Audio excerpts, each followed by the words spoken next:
Injustice 2, the long-awaited game after 2013's successful Injustice Gods Among Us. Created by NetherRealm Studios. You know those guys. They're the ones that create the successful new Mortal Kombat games. Yeah, when it comes to those particular games, including the Injustice ones, NetherRealm has a very interesting style when it comes to them, and you really either love them or hate them. They are very different from your recognizable franchises like Marvel vs. Capcom and Street Fighter and particular games in that fighting genre. Now, it is undeniable that there are some similarities between the Mortal Kombat series and the Injustice games, but NetherRealm was still able to give Injustice its very own personality, and give DC fans the chance to go to war with their favorite characters, not to mention experience a pretty unique and awesome story. Now, the story of Injustice 2 can be best described as an Elseworld tale, which is a story that takes place outside of canon. This allows writers to bring different spins to the DC cast and place them in situations and events without having to worry about pesky little things like, continuity. Good examples include Batman Gotham by Gaslight and Superman Red Sun.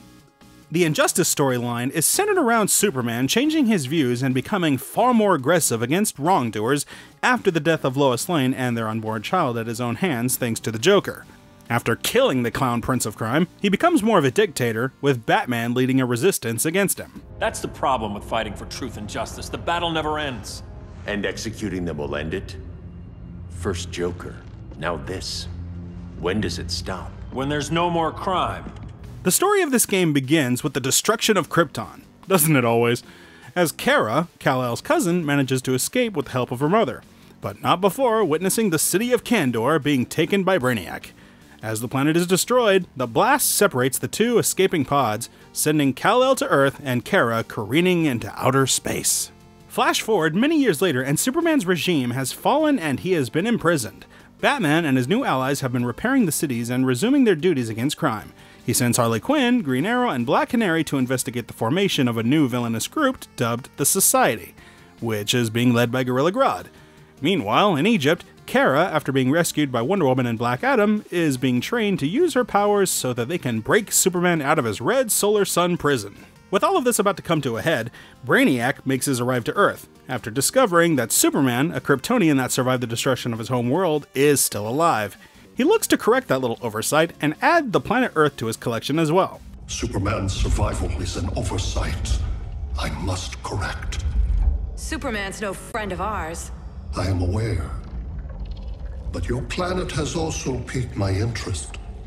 Its many contradictions are fascinating. With this new devastating threat emerging, Batman is now forced to team up once again with his ex-best friend turned worst enemy to save the world from annihilation. The great thing about this story is that even though it takes things to a different direction that many people are not familiar with, these are still the DC characters that we have all come to know and love.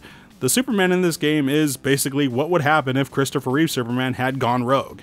There is so much attention to detail, and it does show that a great deal of research went into the writing. The makers were obviously fans of DC Comics and its lore. The big thing about the storytelling here is that not all of the major players are completely innocent.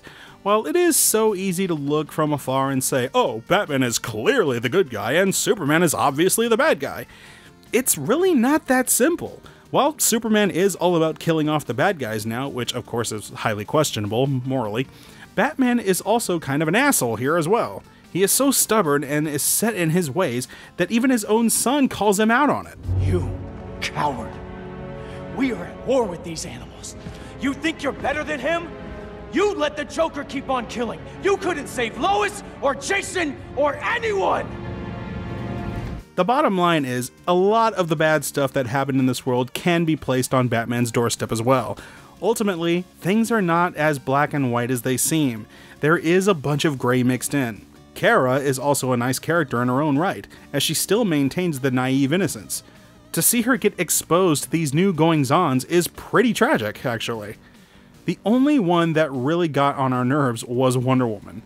She really does come across as a, well, ultimately Wonder Woman really is Superman's enabler. And it's obvious that she wants to get in his pants. Hey, wouldn't you? The story is divided up into chapters, reminiscent of Injustice 1 and the Mortal Kombat games. In certain chapters, you will have the choice of playing between two different characters, and later on, this will lead to your choice between two different endings. But we will leave that alone for now.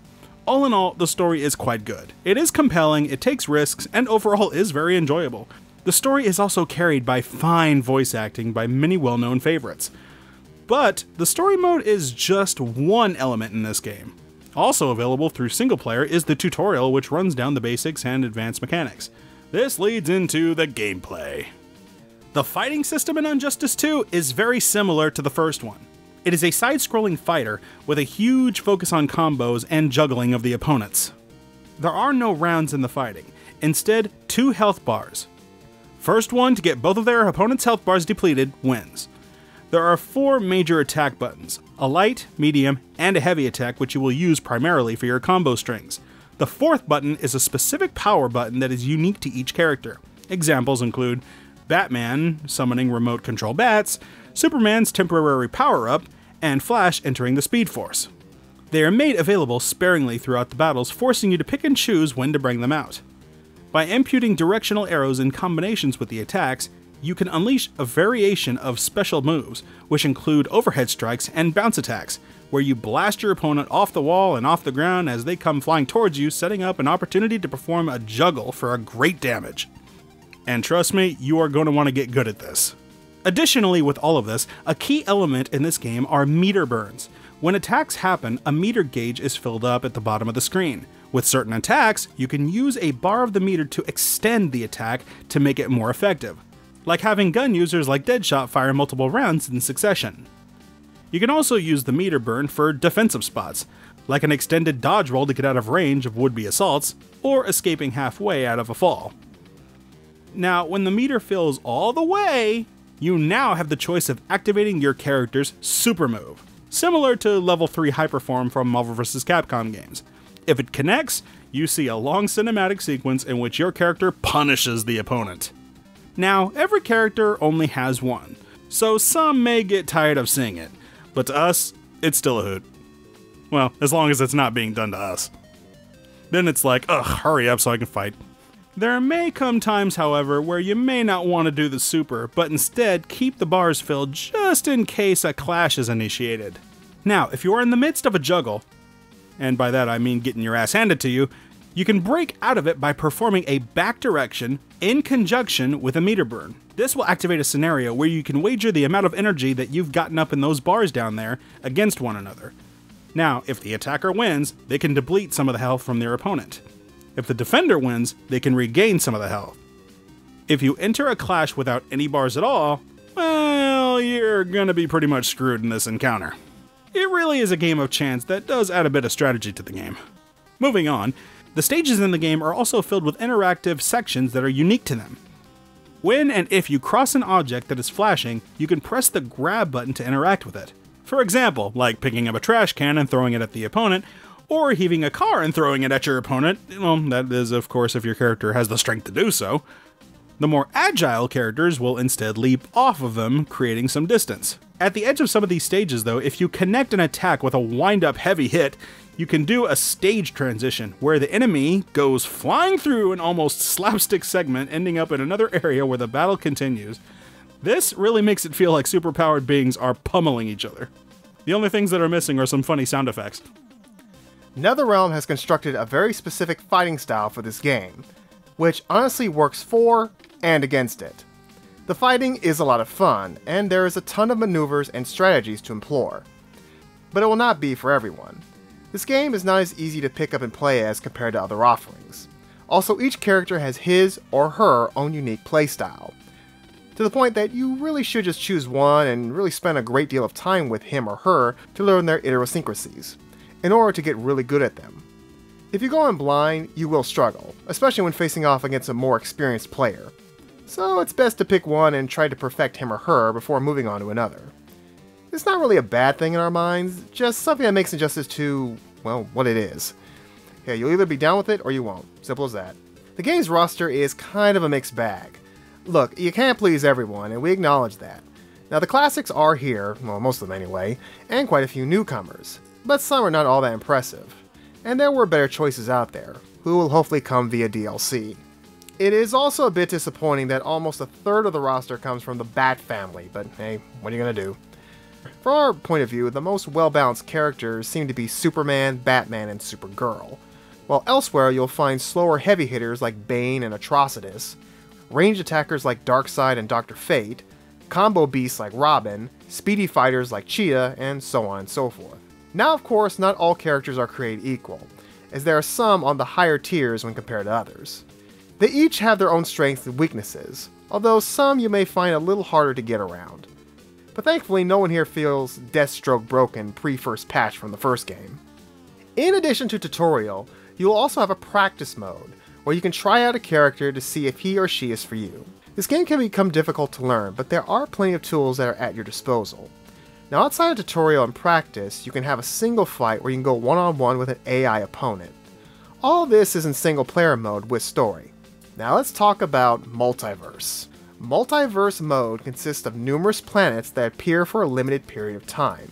Each of these planets will have a series of battles that you can compete against. The battles will vary in difficulty. Some will have handicaps, or other conditions you'll have to deal with. Some will also have other characters lend you a hand during the fight. When you complete these challenges, you will be given rewards like credits, mother boxes, special character gear, and most importantly, allow you to level up. The highest you can get to is level 20. There are several ways to do so, but the Multiverse seems to be the best way. In addition, if you defeat Brainiac at the end of certain battles, you will receive your character's chosen personal ending. Now a major part of this game is the gear system. So again, when you level up, you can get rewards that you can use in the Mother Box Vault. There you can decode the Mother Boxes, in other words, open them up, which will release several gear upgrades that you can equip to your characters. You can also spend credits to buy Mother Boxes as well. Now with these equipment, you can enter the character customization and apply them to the cast. Now each gear has a level attached to it, therefore they can only be added if your character has reached a particular level. The gears have different effects on your warrior. Some give more health, but lessen your ability, while others add more strength, etc. Each character has multiple loadouts. There you can modify different versions of your character. This will allow you to have different versions of your characters that you can use for different scenarios. Like if you face a boss character that's giving you trouble, you can switch out to another one that has the right equips to deal with the challenge at hand. To be brutally honest, this is a microtransaction and loot system which might end up being a huge turnoff to many gamers, and it is understandably so. The opening of the Mother Boxes is done in a random way. How random? Well, at the time of the writing of this review, we had barely touched Black Canary, yet most of the gear in our possession is custom for her. I guess you can look at it as a motivation to start playing with her, which is fine I guess, but when you're in the middle of trying to level up your Harley Quinn, yeah, that can become a bit aggravating. So you just need to open up as many as you can until you find the parts that you're looking for. You also have the ability to sell unwanted gear for more credits and transform them to increase their effects. Not surprisingly, you also have the option of using real money to purchase source crystals, which can be used on cosmetic items or to buy transform gear and bring your characters up to level 20, after you've reached the plateau with one. It is there in case you're not in the mood for grinding. The tagline of this game is that every battle defines you, meaning that you can literally have tons of different versions of, say, Batman for example, with different costumes giving them different abilities and color palettes as well. It does incorporate a bit of an RPG element into this fighting game, which is kinda cool. This will not be everyone's cup of tea, as some may find it completely unnecessary, or even totally unneeded at the end of the day. For us, it's just the constant nickel and diming of gamers that we just don't like. No, I spent upwards of $60 on this game up front. I think I'll make do with what I have. Thank you. As far as online goes, from our end, we did not experience any trouble with it. Battles are found pretty quickly, and during which there are no incidents of notable lag. Every experience may be different, but we can only give you the truth from our end. The online settings include rooms that you can join, battling and ranked matches, player matches, and private matches you can set between select friends. In addition, the online in this game will allow you to choose not to use any upgrades that you get from gears and just reset them back to their default setting. You know, in case you feel that stuff is for scrubs or something. Is that what the kids say nowadays? Another aspect is the ability to join and create an online guild once you reach level 5. Guilds can house up to 50 players, where members can compete in daily and weekly challenges. It also has its own guild Multiverse, which will require a team effort to complete. Completion of these events in guilds can earn you and your friends even more rewards. Other interesting features in this game are in the multiplayer section. Along with local battling is the ability to form a team of AI characters. You can form a team of 3, customize them, and use them to attack other teams. You have the ability to watch these fights or speed them up if you want, or not at all, and just get notified of the results. In return, other players can attack your team. The winner can get awarded more mother boxes to be added to your collection. Now lastly, there are the graphics. We've personally found them to be a bit uneven. Backgrounds and stages were good, but character models were left to be desired. This was mostly due to the women designs. When it comes to them, we found issues with their faces, like Catwoman looking like an old mom, and some laughably bad hair effects like on Canary and Supergirl, to name a few. Now we're not saying that they are as bad as Mass Effect Andromeda, but it was noticeable. At least the guys look alright. Superman wins. At the end of the day, Injustice 2 is a really great fighting game that did bring some cool new features to the table. It brings a fun, brand new, thought-provoking story that really makes you question who was really in the right and the wrong, or whether there truly was a right or wrong to begin with. It has a very fun, ambitious fighting system that does take quite a bit of learning to really get a handle on, especially if you're going to go online. You gotta get good at the juggling. That's the name of the game here. And hey, if you like DC Comics and if you like the first Injustice game, well, this one's right up your alley, and hey, it should be on your shelf already. However, if you're not a fan of NetherRealm's type of gameplay, and if you didn't even like the first Injustice game, sad to say, there's nothing in this one that's gonna change your mind. Again, Injustice 2 has a very unique style that will not appeal to everyone. And of course, there's that whole microtransaction thing that it's something you really find more common in first-person shooters, and it's so prevalent here, and that's kind of annoying. But if it's something that doesn't really bother you that much, it's definitely worth the buy. But hey, that's just our opinion. Hey, and down the line there probably might be a Game of the Year edition where you can wait for it to be at a bargain price and get all of these great things if you're willing to wait for it. Just had to mention that. Of course.